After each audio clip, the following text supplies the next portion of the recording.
Hello friends, स्वागत है तमारू Shriji क्लासीसना YouTube channel में। आजना विडियो में आपणे ईआई में चैप्टर 3 ना एमसीक्यू विषे डिस्कशन करीशुं। Absolute instrument indicate measured value in the form of absolute instrument होय छे ते मेजर्ड वेल्यू ने शेमां इंडिकेट करे छे तो इंस्ट्रूमेंटना कॉन्स्टंटना स्वरूपमां दर्शावे छे। Which type of instrument do not required calibration, कया प्रकारना इंस्ट्रूमेंटमां कैलिब्रेशननी जरूर नथी तो absolute. Tangent galvanometer is the example of એટલે કે ટેન્જન્ટ ગેલ્વેનોમીટર કયા ઇન્સ્ટ્રુમેન્ટનો એક્ઝામ્પલ છે તો એબ્સોલ્યુટ ઇન્સ્ટ્રુમેન્ટનો। અને રિવર્સ ક્વેશ્ચન પણ ધ્યાન રાખીશું કે એક્ઝામ્પલ ઓફ એબ્સોલ્યુટ ઇન્સ્ટ્રુમેન્ટ તો અલગ અલગ ઇન્સ્ટ્રુમેન્ટ આપેલા હોય તો ટેન્જન્ટ ગેલ્વેનોમીટર યાદ રાખીશું। કેલિબ્રેશન ઇઝ રિક્વાયર્ડ ફોર અથવા તો એવું લખી શકાય calibration is must required four તો સેકન્ડરી ઇન્સ્ટ્રુમેન્ટ એટલે કે સેકન્ડરી ઇન્સ્ટ્રુમેન્ટમાં કેલિબ્રેશન જરૂરી હોય છે। કદાચ આમાંથી રિવર્સ ક્વેશ્ચન આવો પૂછી શકે કે which instrument do not work without proper calibration तो secondary instrument आवे। which type of instrument widely used कया प्रकारना instrument વધારે વપરાય છે તો secondary instrument। એના પછી classification based on the principle of operation એટલે કે જે ઓપરેટિંગ સિદ્ધાંત છે તેના આધારે તેનું વર્ગીકરણ। તો સૌથી પહેલા વાત કરી કે કરંટની જે અસર છે તેના આધારે અલગ અલગ ઇન્સ્ટ્રુમેન્ટના નામ આપેલા છે। જેમ કે સૌથી પહેલા થર્મલ અથવા હીટિંગ ઇફેક્ટ પર કયા કયા ઇન્સ્ટ્રુમેન્ટ કામ કરે તો એમીટર, વોલ્ટમીટર અને મેક્સિમમ ડિમાન્ડ ઇન્ડિકેટર। તો આ જે ઇન્સ્ટ્રુમેન્ટ છે એ થર્મલ અને હીટિંગ ઇફેક્ટ પર કામ કરે છે। એ જ રીતે મેગ્નેટિક ઇફેક્ટ પર કોણ કામ કરે તો એમીટર, વોલ્ટમીટર અને વોટમીટર। તો એમીટર, વોલ્ટમીટર મેગ્નેટિક ઇફેક્ટ પર પણ કામ કરી શકે છે। ઇલેક્ટ્રોસ્ટેટિક ઇફેક્ટ પર તો ઇલેક્ટ્રોસ્ટેટિક વોલ્ટમીટર। કેમિકલ ઇફેક્ટ પર કોણ કામ કરે તો ડીસી એમ્પિયર ઓવર મીટર। એના પછી ઇન્ડક્શન ઇફેક્ટ પર તો એમીટર, વોલ્ટમીટર, વોટમીટર અને એનર્જી મીટર। અને હોલ ઇફેક્ટ પર કયા ઇન્સ્ટ્રુમેન્ટ કામ કરે તો ફ્લક્સ મીટર છે, એમીટર અને પોઇન્ટિંગ વેક્ટર વોટમીટર। તો આ અલગ અલગ ઇન્સ્ટ્રુમેન્ટના જે ઇફેક્ટ પર કામ કરે છે તે દર્શાવ્યા છે। મોટાભાગે આ ડીસી એમ્પિયર અવરવાળો જે મીટર છે એ ખાસ પૂછાતું હોય છે। આમાંથી આપણે એવા નામ વધારે યાદ રાખીશું કે જે અલગ હોય, જેમ કે મેક્સિમમ ડિમાન્ડ ઇન્ડિકેટર છે, પછી electrostatic wattmeter, DC ampere over meter છે અને Poynting vector meter, flux meter. બરાબર, તો આટલા જે નામ છે એ તમારે ખાસ ધ્યાન રાખવાના છે કેમ કે આ અલગ છે। બરાબર, બાકીના તમે જોશો તો એ મીટર મોટા ભાગના ઇફેક્ટમાં કામ કરે છે। બરાબર, તો આ ખાસ ધ્યાન રાખીશું। Moving system kept on moving system શાના પર રાખવામાં આવે છે સ્પિન્ડલ પર। સ્પિન્ડલ શેના પર રાખવામાં આવે છે તો જ્વેલ બેરિંગ પર રાખવામાં આવે છે। Types of moving iron type ammeter. Moving iron પ્રકારના એમીટરના પ્રકાર કયા છે તો એટ્રેક્શન ટાઈપ અને રિપલ્શન ટાઈપ। એના પછી in moving iron attraction type instrument deflection proportional to moving iron attraction પ્રકારના ઇન્સ્ટ્રુમેન્ટમાં ડિફ્લેક્શન શેના પ્રપોઝનલમાં હોય છે તો કરંટના વર્ગના સમપ્રમાણમાં હોય છે। તો કદાચ તમને ટીડી આવી રીતે ક્વેશ્ચન પૂછે કે deflection torque of moving iron attraction type instrument proportional to the current square આવી રીતે પણ આ ક્વેશ્ચન પૂછી શકે છે। Ammeter connected with load in ammeter શેમાં કનેક્ટ કરવામાં આવે છે તો સિરીઝમાં। વોલ્ટમીટર શેમાં કનેક્ટ કરવામાં આવે તો પેરેલલમાં। Coil of A meter has a મીટરની કોઇલમાં શું હોય છે તો ઓછા ટર્ન હોય છે। Wire of A metre coil has blank cross section area. એ મીટરની કોઇલનો જે વાયર હોય છે તેનો ક્રોસ સેક્શન કેવો હોય છે તો જાડો હોય છે, થીક હોય છે। Resistance of A metre coil should be ammeter કોઇલનો રેઝિસ્ટન્સ કેવો હોવો જોઈએ તો ઓછો હોવો જોઈએ। કોઇલ ઓફ વોલ્ટમીટર હેઝ વોલ્ટમીટરની કોઇલમાં કેવા ટર્ન્સ હોવા જોઈએ તો વધારે ટર્ન્સ હોવા જોઈએ। એના પછી wire of voltmeter coil has blank cross section area. વોલ્ટમીટરની કોઇલનો જે વાયર હોય છે તેનો ક્રોસ સેક્શન કેવો હોવો જોઈએ તો થીન હોવો જોઈએ એટલે કે પાતળો હોવો જોઈએ। Resistance of voltmeter coil should be voltmeter કોઇલનો રેઝિસ્ટન્સ કેવો હોવો જોઈએ તો વધારે હોવો જોઈએ। Which type of damping used in PMMC instrument. PMMC ઇન્સ્ટ્રુમેન્ટમાં કયું ડેમ્પિંગ વપરાય છે તો એડી કરંટ ડેમ્પિંગ છે। બીજું કદાચ ક્વેશ્ચન આવો પૂછે કે which damping system is most effective તો એનો પણ આન્સર આ જ આવે કે એડી કરંટ ડેમ્પિંગ જે છે એ સૌથી વધારે ઇફેક્ટિવ હોય છે।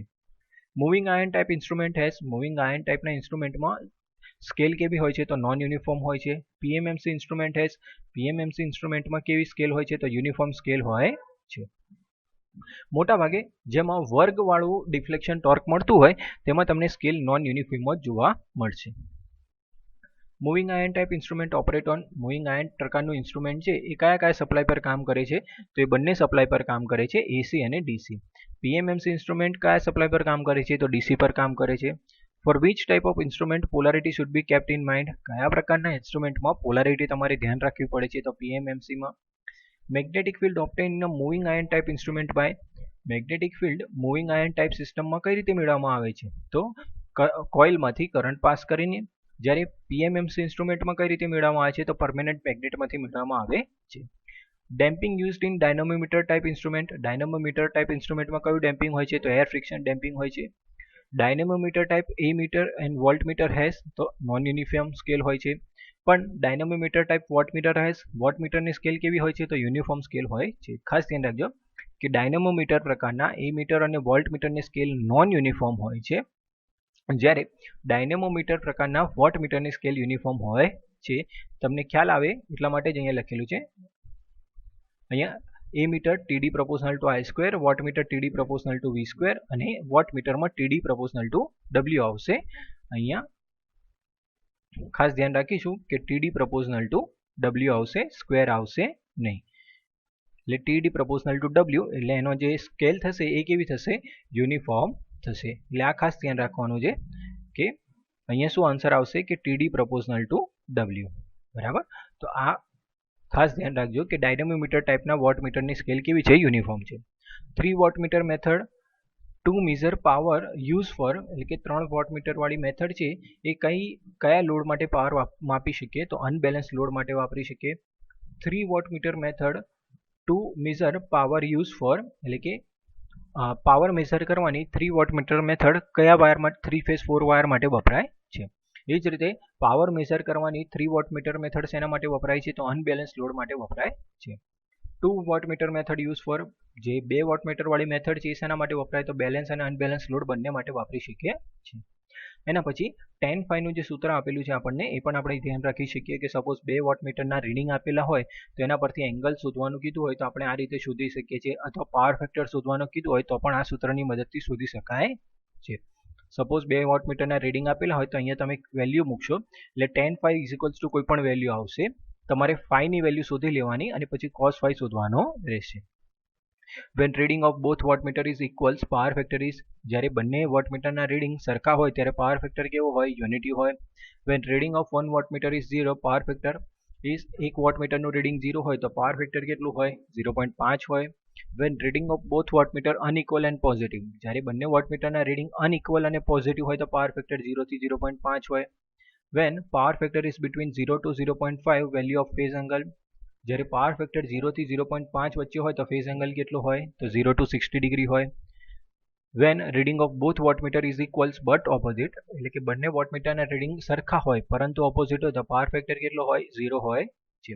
તો આ ખાસ ધ્યાન રાખીશું કે આ જે 5 ક્વેશ્ચન છે એમાંથી ઘણા બધા ક્વેશ્ચન પૂછાઈ શકે એવા છે. બરાબર. જેટલા ક્વેશ્ચન આપણે બનાવવા હોય એટલા બનાવી શકીએ.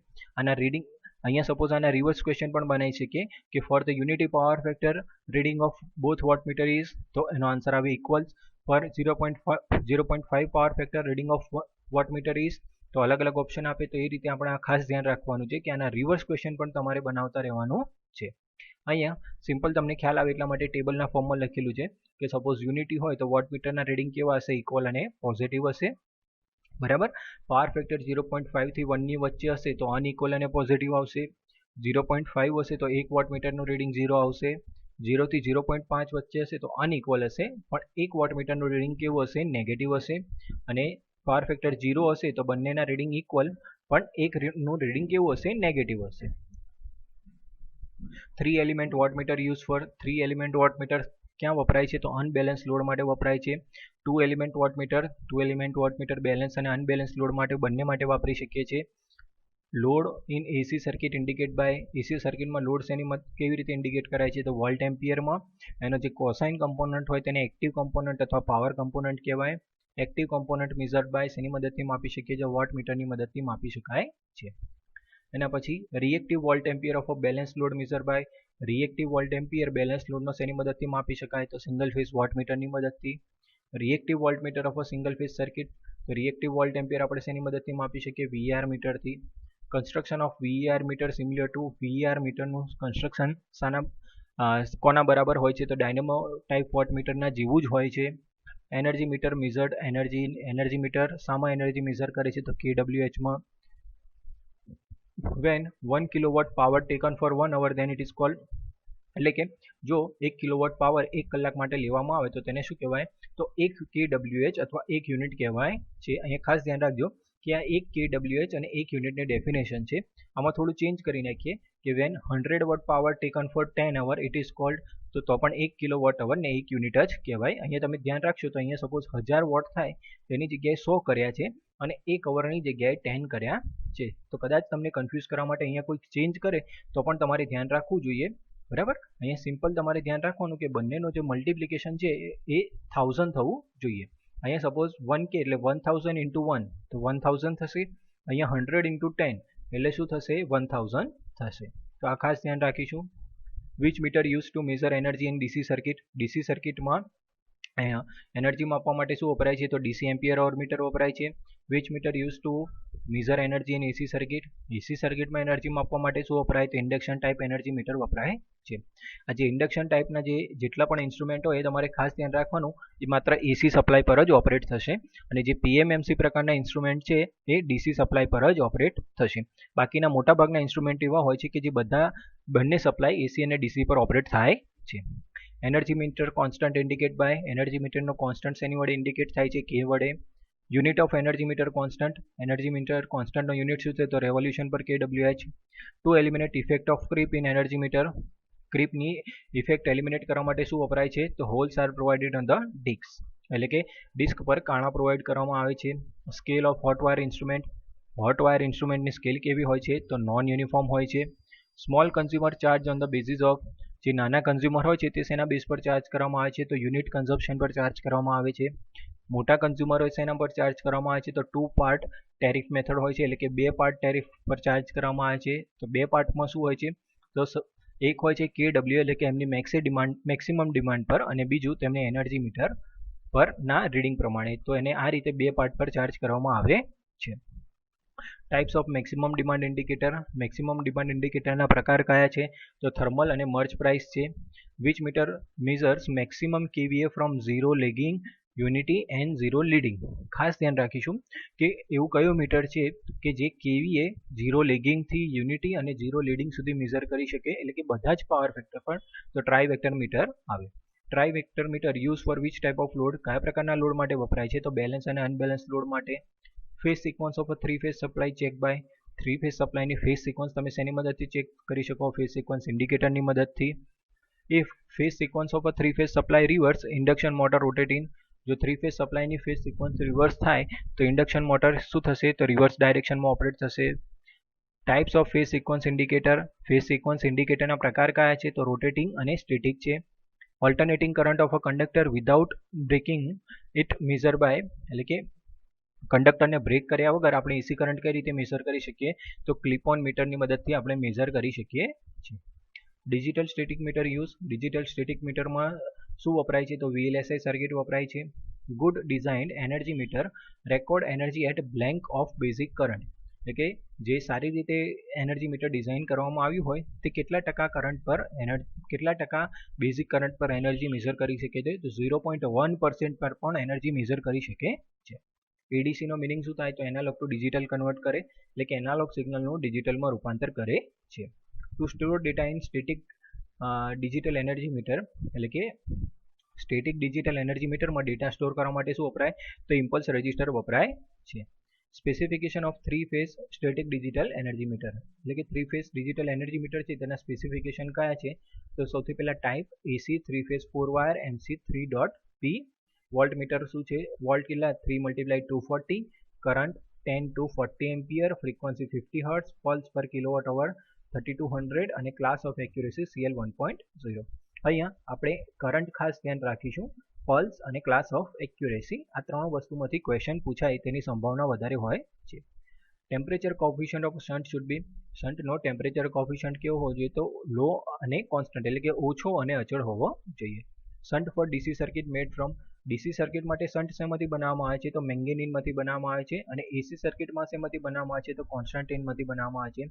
શન્ટ શું છે, તો લો રેઝિસ્ટન્સ છે, અને શન્ટ શેમાં કનેક્ટ કરવામાં આવે, તો પેરેલલમાં કનેક્ટ કરવામાં આવે. મલ્ટીપ્લાયર શું છે, તો એ હાઈ રેઝિસ્ટન્સ છે, મલ્ટીપ્લાયર શેમાં કનેક્ટ કરવામાં આવે, સિરીઝમાં કનેક્ટ કરવામાં આવે. શન્ટની મદદથી શું કરી શકીએ, તો કરંટ કેપેસિટી ઇન્ક્રીઝ થાય. મલ્ટીપ્લાયરની મદદથી શું કરી શકીએ, તો વોલ્ટેજ રેન્જ ઇન્ક્રીઝ થાય છે. એના પછી વોલ્ટેજ મલ્ટીપ્લાયર ઇન્ડિકેટ બાય, જે વોલ્ટેજ મલ્ટીપ્લાયર છે તેનું સૂત્ર શું છે, તો m બરાબર small v by capital V. એના પછી range of AC instrument increase by, AC ઇન્સ્ટ્રુમેન્ટની રેન્જ આપણે શેની મદદથી ઇન્ક્રીઝ કરી શકીએ, તો ઇન્સ્ટ્રુમેન્ટ ટ્રાન્સફોર્મરની મદદથી ઇન્ક્રીઝ થાય છે. હવે ઇન્સ્ટ્રુમેન્ટ ટ્રાન્સફોર્મરમાં કોણ આવે, તો કરંટ ટ્રાન્સફોર્મર અને potential transformer. Transformer use to increase range of current coil, current કોઇલની રેન્જ વધારવા માટે કયું ટ્રાન્સફોર્મર વપરાય, તો કરંટ કોઇલ. પોટેન્શિયલ ટ્રાન્સફોર્મરની રેન્જ વધારવા માટે કયું ટ્રાન્સફોર્મર વપરાય, તો potential transformer. Core of a current transformer made up of, current ટ્રાન્સફોર્મરની કોર શેમાંથી બનાવવામાં આવેલી, તો સિલિકોન અથવા મૂવ મેટલમાંથી બનાવેલી હોય છે. MOO પણ લખેલું હોઈ શકે છે. Structure of a current transformer, current ટ્રાન્સફોર્મરની રચના કયા પ્રકારની હોય છે, તો કોર, સેલ અને રિંગ ત્રણ પ્રકારની હોય છે. ફોર હાઈ વોલ્ટેજ માટે કરંટ ટ્રાન્સફોર્મર કયું વપરાય છે, તો core type CT structure use થાય છે. અને ફોર હાઈ કરંટ અને સિંગલ ટર્ન પ્રાઇમરી, એટલે કે હાઈ કરંટ અને સિંગલ ટર્ન પ્રાઇમરી હોય તો રિંગ સ્ટ્રક્ચર વપરાય છે. આ બંને ખાસ ધ્યાન રાખીશું કે હાઈ વોલ્ટેજ હોય તો કોર ટાઈપનું સીટી સ્ટ્રક્ચર વપરાય, અને જો હાઈ કરંટ અને સિંગલ ટર્ન પ્રાઇમરી હોય તો રિંગ ટાઈપનું સ્ટ્રક્ચર વપરાય છે.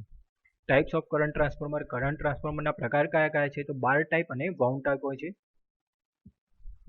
વાઉન્ડ ટાઈપ જે હોય તેમના પ્રાઇમરીમાં વાઇન્ડિંગ વાઉન્ડ કરેલું હોય છે, અને સેકન્ડરી જે હોય તો બાર ટાઈપમાં સેકન્ડરી વાઇન્ડિંગ જે હોય એ 14 SWG માંથી બનાવેલું હોય છે. પછી insulation use four low voltage city, low voltage city માટે કયું ઇન્સ્યુલેશન વપરાય છે, તો ઇન્સ્યુલેશન ટેપ અને વર્નિશ વપરાય છે. Insulation use for high voltage city માટે કયું ઇન્સ્યુલેશન વપરાય છે, તો oil filled or compound filled transformer વપરાય છે. Standard secondary rating of current transformer, current ટ્રાન્સફોર્મરનું સ્ટાન્ડર્ડ સેકન્ડરી રેટિંગ કેટલું છે, તો 5 એમ્પિયર છે.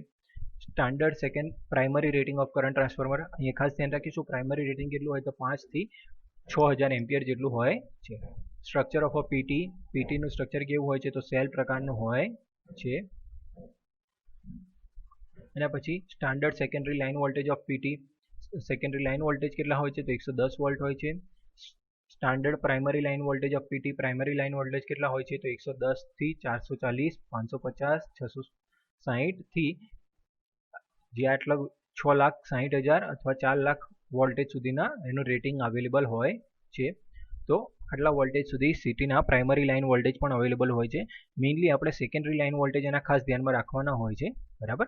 અહીંયાથી ક્વેશ્ચન પૂછવાની પોસિબિલિટી ઓછી છે, બરાબર, પણ આનો સેકન્ડરી લાઇન વોલ્ટેજ ધ્યાનમાં રાખીશું અને સિટી માટે બંને યાદ રાખીશું, કેમ કે આ બંને યાદ રહે એવી વેલ્યુ છે, તો આના બેઝ પર ક્વેશ્ચન પૂછી શકે છે. એનું સ્ટ્રક્ચર પણ ખાસ ધ્યાન રાખીશું. સ્ટ્રક્ચરની જગ્યાએ તમને કન્સ્ટ્રક્શન પૂછી શકે કે construction of core, which type of construction use for PT, તો આ પણ ખાસ ધ્યાન રાખીશું. સ્ટ્રક્ચરની જગ્યાએ પીટી એવો વર્ડ પણ સ્ટ્રક્ચરની જગ્યાએ કન્સ્ટ્રક્શન એવો વર્ડ પણ યુઝ કરી શકે છે. જો તમને વિડીયો ગમ્યો હોય તો ચેનલને લાઇક કરો અને સબસ્ક્રાઇબ કરો, જેથી તમને અમારા આવનારા વિડીયોની માહિતી મળતી રહે. Thank you.